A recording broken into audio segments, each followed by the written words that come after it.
your bets, ladies and gentlemen. 9 a winner. Got a hot hand. Who wants to come? 6 the point. Who wants to come? 6 the point. Who wants to come? 6 the point.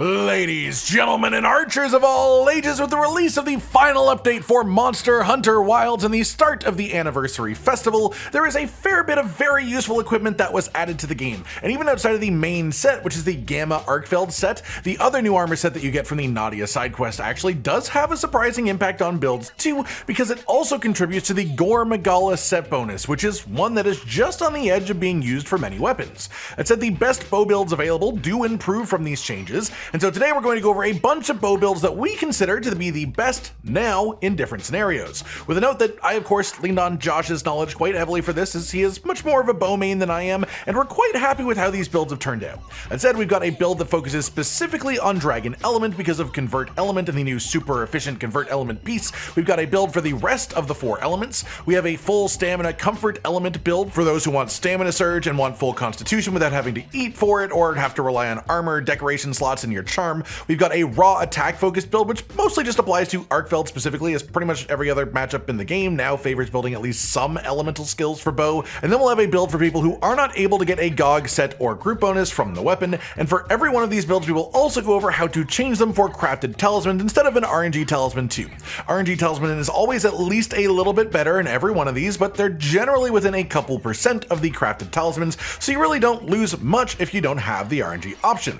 And so the main things that we gain from this update are more efficient access to the Gore Magala set bonus and an efficient Convert Element armor piece, and those are the two main things that you'll see focused around a lot more than previous bow builds here, but there's also a bit of extra efficiency just from the Arkveld Gamma set in general.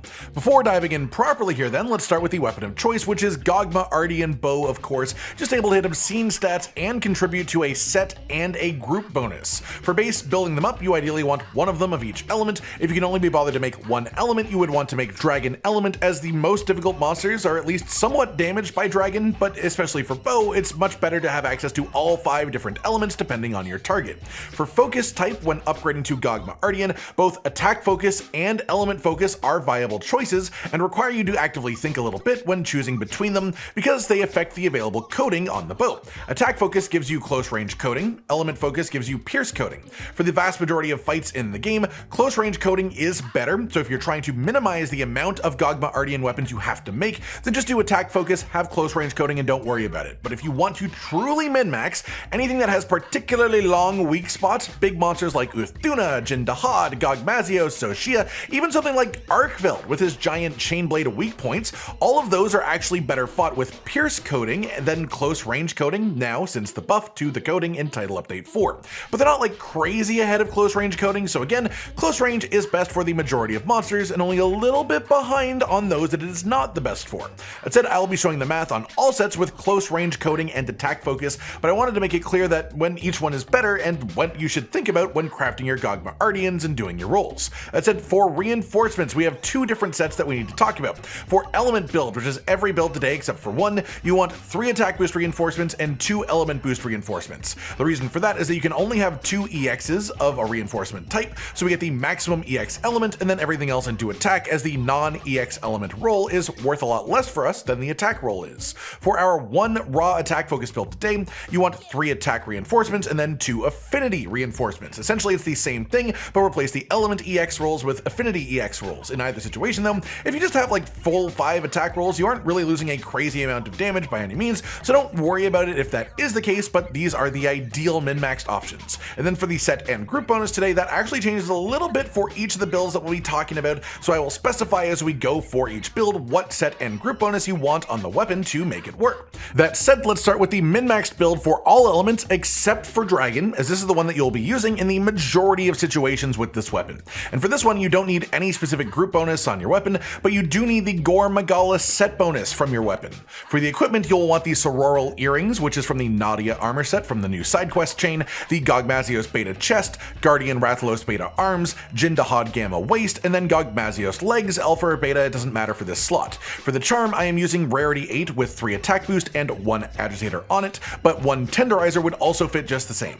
If you do not have access to that, just use the weakness exploit crafted charm and replace 2 decoration slots with more adrenaline rush. Maybe even just 1 adrenaline rush and 1 rank of flayer, as the first rank of the flayer skill is quite good now, though for bow it is much more effective when you have close range coating as opposed to pierce coating. For the mantle then, the best option for bow is evasion mantle for the attack boost after a perfect evade, as you will be perfect evading with bow anyway, so it's just a solid buff that actually outdoes corrupted mantle with this specific weapon due to the expected uptime that it has. For decorations then, starting with your weapon, it is the same for most elemental setups these days, which is element attack 3 matching your weapon element with bandolier as a combo skill on that, which boosts the 4th and 6th coating on your coating bar. Specifically, this doesn't apply every 4th and 6th shot that you do. It boosts the 4th coating along your bar and the 6th coating along your bar as well. So you want to try and time your bigger shots with your coatings that trigger this whenever possible. Then you want Charge Master as your second decoration for 3 ranks of Charge Master. And it's worth mentioning that you can actually have Charge Master 3 be one of the skills on your charm instead of attack boost 3, and you wouldn't lose anything at all, but attack boost 3 on a charm is applicable to multiple different weapon types as a god roll, so that's what I specifically called out there. This is simply a boost to elemental damage of charged attacks then. Most of our attacks are charged attacks in some capacity, and with our low affinity and high element value, it just ends up being better than having something like critical boost in this setup. Then final weapon decoration is Spread Jewel for spread power shots. It won't come up in the math because it's not active consistently, but essentially any spread shot or quick shot, this boosts the attack of by 5%, which is especially good as it counts at the end of the damage boosting formula rather than at the beginning.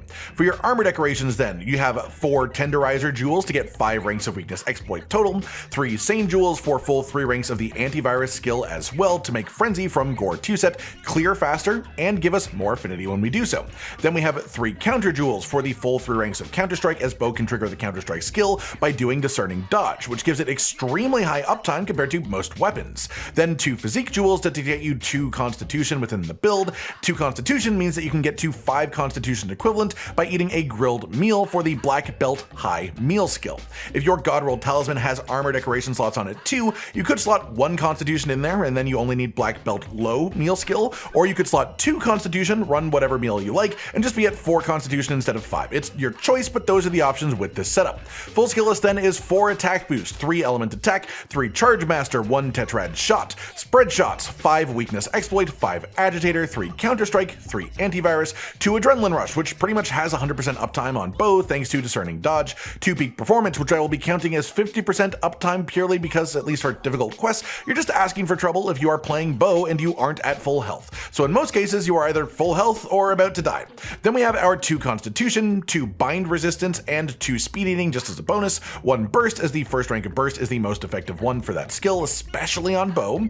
Then 1 aquatic or oil silt mobility as a bonus 2, Rathlow's 2 set scorcher, which gives us frequent bonus damage procs that are a mix of fixed damage and fire damage, gore magala 2 set bonus, which gives us frenzy, then when we clear it we get a large affinity buff, and then Gogma's 2 set bonus as well, which gives us a bunch of bonus element when the monster is enraged. For the math on this build, I will go full detail for this first one, then I will generally speed it up quite a bit for every build that follows once you see how I do things. 248 attack on the ideal rolled Gogma Artian bow with attack focus specifically, increased by 2% for attack boost 4 up to 252.96, which we'll then just call 253 for convenience moving forward, but I am keeping the decimals along for math. I only round for the visuals on screen. It does not affect the results. Add on 8 attack for attack boost 4 as the second bonus from that skill, another 13 attack from agitator 5 because we count the monster as being enraged for 65% of a hunt on average, add another 25 attack for counterstrike 3 at full uptime, which is not hard to do on bow because of it triggering on perfect evade sometimes, plus 15 from adrenaline rush 2 at full uptime, plus 6 from burst rank 1 for bow specifically, and that is the full 5-hit bonus, which is easy to keep active for this weapon. Then plus 3 attack just to attribute some value to peak performance, as minimal as it is, and that puts us to 323 attack total. For our affinity, negative 10% on the weapon as a base with attack focus, increased by 30% for weakness exploit 5 when hitting a weak body part, then plus 9.75 for agitator 5 counted at 65% uptime. Then another 20% increase for gore magala 2 set combined with the antivirus skill at 3 ranks, counted at 80% uptime, which is a pretty fair estimation of how active this skill actually is, and that puts us at a total of 49.75% affinity. We don't have critical boost in this build, which means that critical hits are a 25% damage bonus, 49.75% chance of a 25% damage bonus, is an average attack increase of 12.44%. Apply that to our raw attack total from before, and you get 363.13. We then add a close range coating modifier, which is a 40% damage increase while active for 508.4 effective raw, which is really quite solid for a more elementally leaning build. On which note, we do need to talk about the element side of the math too. 350 base element on attack focused Gogma Artian bow with 2 EX element reinforcement, so that is our baseline. We increase that by 13% for the Gogmazios 2 set, counted at 65% uptime, then increase by another 20% for the bonus from element attack 3.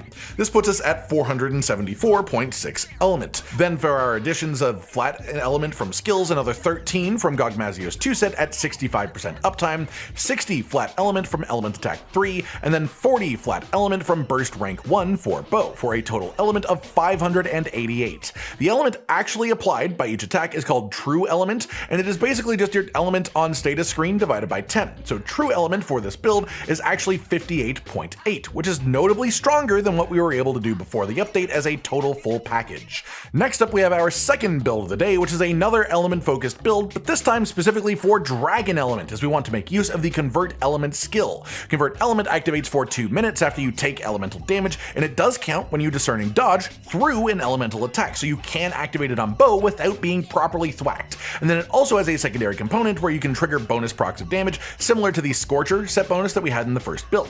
That said, the set bonus on your weapon should be Gogmazios for this one, and we do actually use the group bonus too, which is Lord's Soul. So the ideal version of this build has a hefty RNG requirement on the weapon. The actual armor pieces then are Guardian Rathalos Beta helmet, Arkveld Gamma chest, Guardian Rathalos Beta gloves, Jin dahaad Gamma waist, and Gogmazios legs, either alpha or beta, doesn't matter. For the charm, the first skill slot should be 3 attack boost or charge master or spread shot. Then the second skill slot should be agitator or weakness exploit or adrenaline rush or burst. Any of those will do, and then just have it as a rarity 8 talisman, so you have the 1 weapon socket too. If you don't have those, same thing as our previous build, you would use the weakness exploit crafted charm, then replace 2 tenderizer decorations with a mix of adrenaline rush for the first rank or flayer for just that little bit of bonus damage as well if using a close range coating bow. For weapon decoration, same as the previous build, element attack with tetrad shot, charge master, and spread shots as the 3 decorations. For armor decorations, we want 3 tenderizer jewels to finish off weakness exploit to 5 ranks, 3 counter jewels to get counter strike to the full 3 ranks, 1 counter attack jewel for the first rank of adrenaline rush, which is the most valuable rank of that skill and should be fully active when using bow, 3 physique jewels to get to 3 constitution because we have the slots, and that means that you only need to eat 4 black belt low food skill for the equivalent of 5 constitution for your stamina management. Or if you have a god roll charm with 2 armor sockets, you could get the full 5 constitution without any food skill used. Then just 1 chain jewel for the first rank of burst, as that is the most valuable version of that skill too. Full skill list for this is 4 attack boost, 3 dragon attack, 3 charge master, 1 tetrad shot, spread shots, 5 weakness exploit, 5 agitator, 3 constitution, 3 counter strike, 3 convert element, 2 peak performance, 2 bind resistance as a bonus, 1 adrenaline rush, 1 burst, 1 blight resistance as a bonus, and then the Scorcher 2 set bonus again, Gogmazios 2 set bonus again, and the Lord's Soul group bonus for this one as well. For the math on this one going a little bit quicker, 248 attack on the weapon as a base, increased by 2% for attack boost rank 4, and increased by 5% for Lord's Soul group bonus 2. Unlike element where the percent increases do scale off of each other, they do not do that for attack, so both of these scale off of the 248 attack number. They don't compound upon each other. This gives us 265.36 attack, increase that by our flat attack bonuses, and we get a total attack of 330.36. For affinity, it's the same as the first build, except that we don't get the gore magala 2 set bonus or antivirus, so 29.75% affinity. No critical boost means that a crit is a 25% increase in raw attack damage, and a 29.75% chance of that happening is an average attack increase of 7.44%. Apply that to our attack, and you get 354.9, then increase by a further 40% for close range coating up to a final effective raw of 496.6. This puts this build around 2.5% lower effective raw than the first build that we talked about. But now let's talk about the element side of things as well. 350 base element on the weapon again, increased by our percent bonuses, which are the same as before, up to 474.6. Then we add on our flat bonuses, the new one being plus 90 from convert element element rank 3 counted as 50% uptime, which is less than its maximum, but I think a very fair estimate for that skill overall. That gets us to 678 total element. Divide by 10 for true element of 67.8, which is around 15% higher than the first build. So 2.5% less raw, 15% higher element. And you also get the bonus damage procs from the other part of convert element, which are a mixture of fixed damage and dragon damage, so this is absolutely a better build against monsters that are weak to dragons specifically. Next up, we have a build for all 5 elements if you want full stamina surge and constitution baked in, the comfort build to put it simply. Even more so because this also gets Gogma's 4-set bonus, which gives you a nice hefty damage blocking barrier when a monster enrages too. For the weapon then, you want the Gogma's set bonus on it, but no group bonus is required for this, so not quite as strict as the dragon build. Armor pieces are Arkveld Gamma helmet, Gogma's beta chest, Guardian Rathalos beta arms, Gogma's waist and legs, doesn't matter if alpha or beta for those 2 slots. For the charm, God Roll first skill slot is 3 attack boost or spread shot or charge master, and then second skill slot should be agitator or weakness exploit. Then we also had to have it be a rarity 8 charm for the weapon decoration slot. For this one, if you do not have that charm, just use the crafted agitator charm for 3 ranks of agitator, and then you don't have to change anything else after that. It slots in perfectly.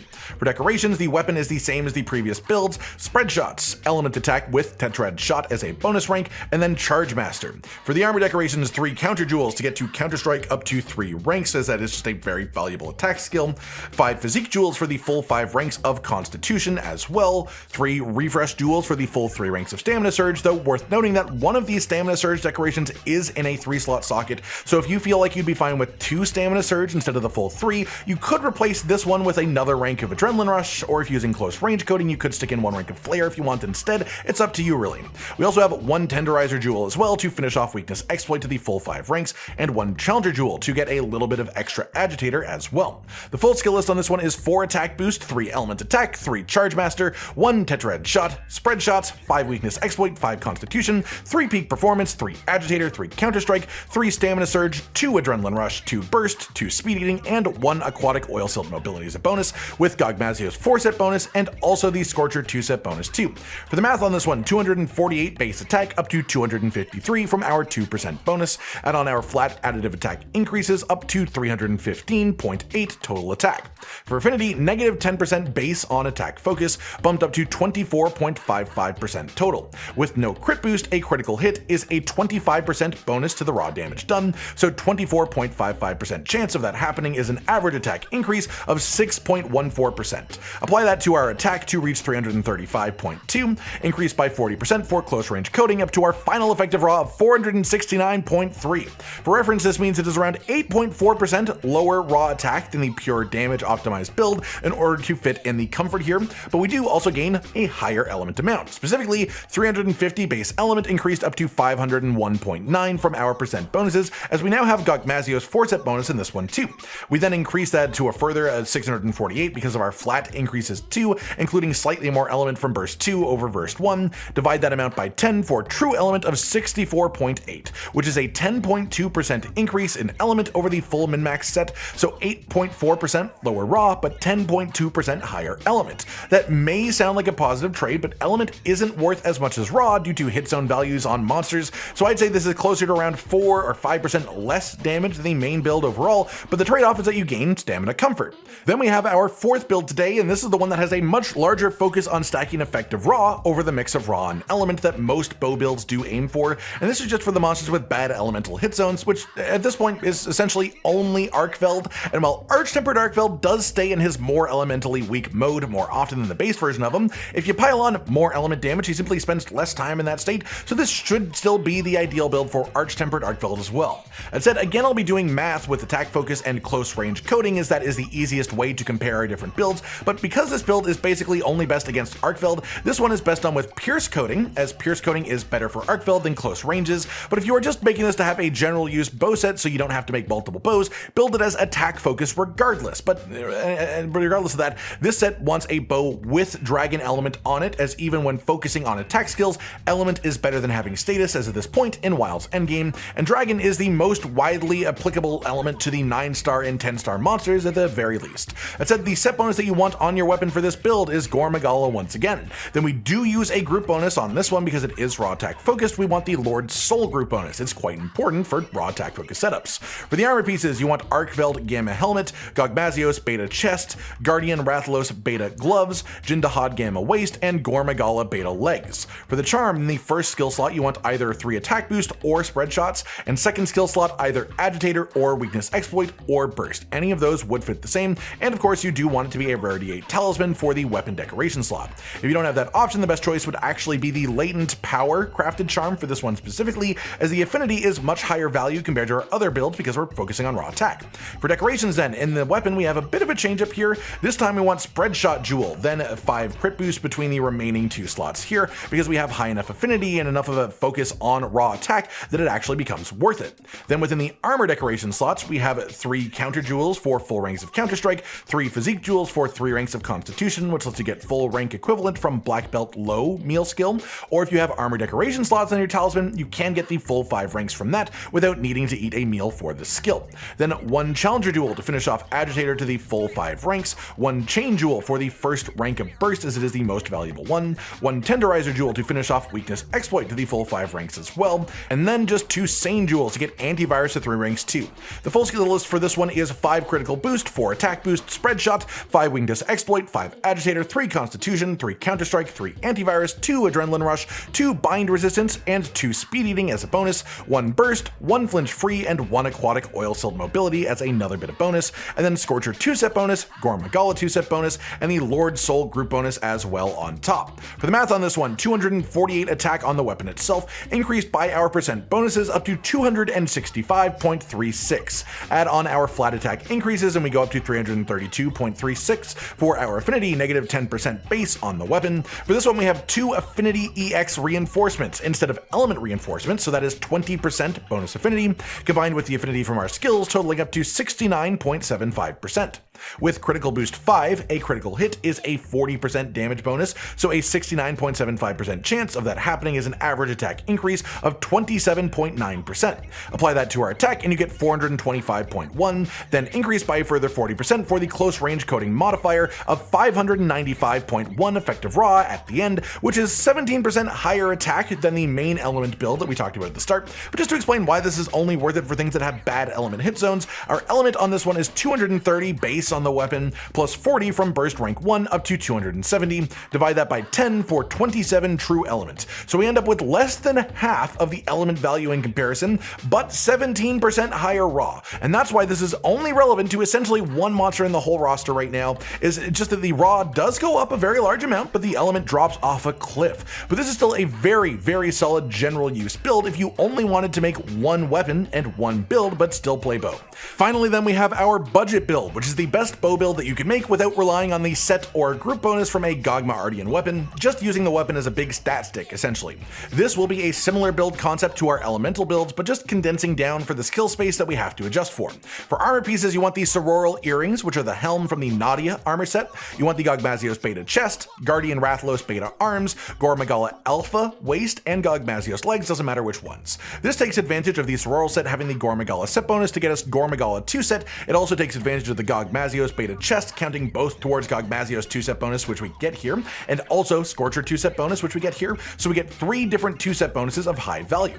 For the charm, we are using the agitator crafted charm here, which is 3 ranks of agitator, very nice, but if you have the option, it is still more damage to use a rarity 8 RNG charm with 3 attack boost, a weapon slot, and then agitator or weakness exploit as the second skill slot. But seeing as the point of this build is being used without RNG from the weapon, I will be doing math for this with the crafted talisman as well. For decorations, it's the same in the weapon as all other element builds that we've talked about a bunch. For the armor decorations, we have 3 tenderizer jewels to raise weakness exploit up to the full 5 ranks, 2 sane jewels to get the antivirus skill up to 3 ranks as well, 3 counter jewels to get counter strike up to the full 3 ranks, and 3 physique jewels, which puts constitution up to the full 5 ranks in this build. Or if you wanted to eat for the food skill for that, you could replace some of the constitution with other utility in the decoration slots, up to you. Full skill list then is 3 element attack, 3 charge master, 1 tetrad shot, spread shots, 5 weakness exploit, 5 constitution, 5 agitator, 3 counter strike, 3 antivirus, 2 adrenaline rush, 2 peak performance, 2 speed eating, 1 burst, 1 aquatic oil silt mobility, and then Gogmazios 2-set bonus, Scorcher 2-set bonus, and the gore magala 2-set bonus as well. For the math on this one then, 248 attack on the weapon, increased by our flat bonuses up to 310, no percent bonuses for this build. For affinity, negative 10% on the weapon up to 49.75% from our skills and bonuses. No ranks of critical boost means that a crit is 25% bonus raw damage. 49.75% chance of that happening is an average increase of 12.44% to our attack. Apply that to the attack number from earlier, and we get 348.6. Increase that by a further 40% for close range coating modifier up to 488 effective raw.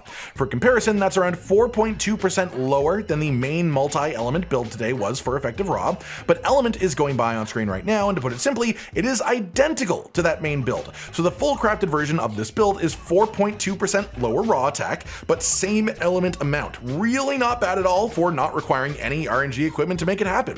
That just about does it for today, and everyone. 5 separate builds for bow after the final update for Monster Hunter Wilds, with our new bits of equipment making the best builds for the weapon stronger in multiple different ways. I hope you've enjoyed the video, and I hope you enjoy using these builds if you make them for yourself in game too.